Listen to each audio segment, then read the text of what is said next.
So last week we started talking about the idea of being powerful, and specifically how we all have powerful people in our lives, people in positions of leadership or authority.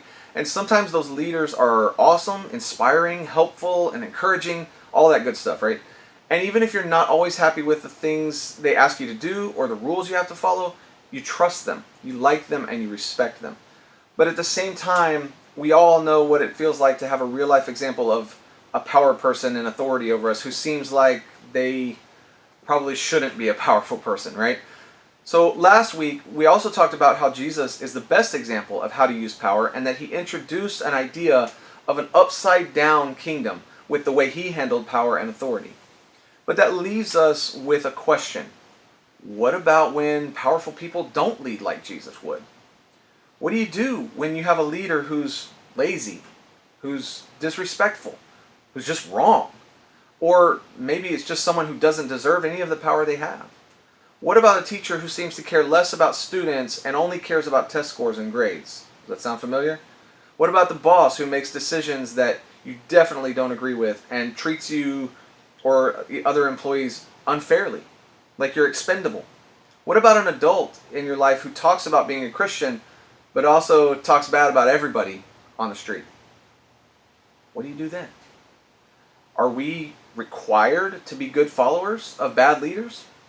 Does God actually want me to blindly follow someone who is not kind, who's not selfless, who's not respectable just because they're in power? Or is it okay to ignore them? Is it really that big a deal if we make fun of them? If the person's a bad leader, do I have to be a good follower? Now those are good questions, and I bet all of us have asked them at some point or another. Dealing with people in authority who don't live up to their responsibility never goes away. Even as an adult, it never goes away. Trust me. Because the truth is, we will always have people in our lives who have more power and authority than we do. And although this is complicated, the good news is God has given us a starting point for how to respond in a powerful way to a powerful person, no matter how they use their power.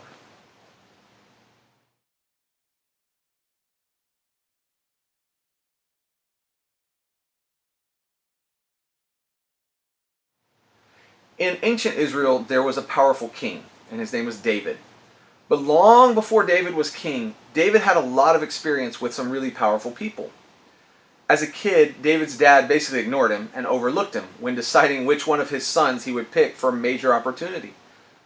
As a teenager, David faced off with a legit giant named Goliath, who was bullying the Israelite people. Not a whole lot of years after that, David had to decide how to respond to the most powerful person in his world at the time, the king. So let me give you a little background. God chose David to be the next king of Israel. But there was a little problem, because Israel already had a king. His name was Saul. And Saul wasn't ready to leave. So King Saul decided he needed to act, and he decided to kill David. So what do you do when an evil king is coming after you, right? Well, David ran, of course, and for years, David literally ran for his life. And that's where we're going to pick up the story. So it says, after Saul returned from fighting the Philistines, he was told that David had gone to the wilderness of En-gedi. And so Saul chose 3,000 elite troops from all Israel and went to search for David and his men near the rocks of the wild goats. And at the place where the road passed some sheepfolds, Saul went into a cave to relieve himself. But as it happened, David and his men were hiding further back in that very cave. And that's from 1 Samuel 24. In case you're wondering if you heard that right, you did. King Saul takes 3,000 guys to go hunt down David, all because Saul was the type of leader who got jealous over the success of people around him. That's the worst. And then on the way there, Saul goes in a cave to take a bathroom break. But it happens to be the same cave where David and his guys are hiding out. Now they're tucked back in the back of the cave, and Saul is all alone. Now is your opportunity, David's men whispered to him, right? Today the Lord is telling you, I certainly put your enemy in your power to do with as you wish. 1 Samuel 24, verse 3 and 4. So here's David's chance, right? Years of being hunted down finally comes to this moment. Saul has been an awful authority in David's life, and now David has the chance to do something about it. One sword slash, and it's over. David's problems are solved, right? Even his own men are begging him, just do it, hit him. But look at what David does instead. And Samuel 24:4 says, "So David crept forward and cut off a piece of the edge of Saul's robe." Weird flex, right? All of David's backup was probably pretty confused because this was supposed to be the day David finally gets revenge. And then when David doesn't have to hide anymore, he can become king. But that's not what happened. In fact, Saul left the cave and didn't even know David had been there. And what happens is, while David could have stayed hidden, instead he came out of the cave after Saul and he got his intention. He showed him the piece of cloth that he had in his hand, and at that moment, Saul knew David had spared his life. And what David says next explained everything. David says, "May the Lord judge between you and I, because perhaps the Lord will punish you for what you're trying to do to me, but I will not harm you. As the old proverb says, from evil people come evil deeds. So you can be sure I will never harm you. Who's the king of Israel trying to catch anyway? Should he spend his time chasing one as worthless as a dead dog or a flea? May the Lord therefore judge which one of us is right and punish the guilty one. He is my advocate, and he will rescue me from your power." Now David could have taken down Saul right then and there. And if we're being honest, he probably had good reason to do that. But what David realized is that even though Saul was powerful in the authority that he had over David, there was a power David had that Saul didn't. It was the power David had to decide the role he would play in his own story. Here's what I mean. David quotes a saying he had heard growing up: "From evil people come evil deeds." Meaning, evil is as evil does. And if I do this thing, if I take Saul's life, I'm no better than him. I'm not going to be one of those people, King Saul. You may not like it. You may be like that. But I'm not. Saul may have been a killer in that moment, but David was not. Saul was disrespectful. David would not stoop to his level. Saul may have been wrong and deserving dishonor, but David knew that in honoring Saul, even though he didn't deserve it, David was exercising his own power and ultimately honoring God. Talk about an upside down way to use power, right? David could have used it to his advantage. But in God's kingdom, that upside down concept, David knew the best way to use his power was for good. And in fact, one way to say that is that in the upside down kingdom, honor is greater than power. Now we have the same opportunity.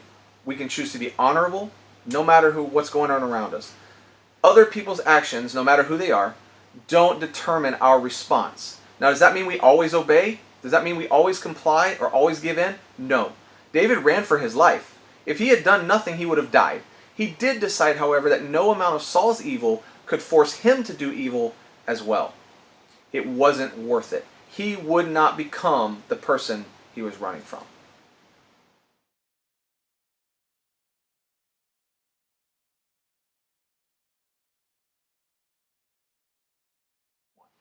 The truth is, we all know this is easier said than done.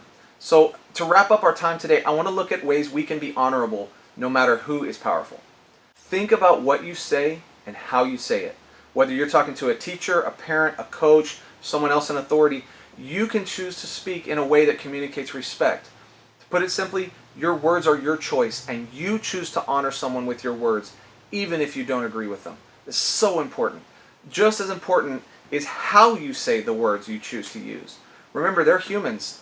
And it's easy to see powerful people as not real, but they are humans. Coaches are going to mess up. Teachers make mistakes. Bosses get it wrong. And in those moments, you can respond honorably by treating them the way you would want to be treated in that same situation.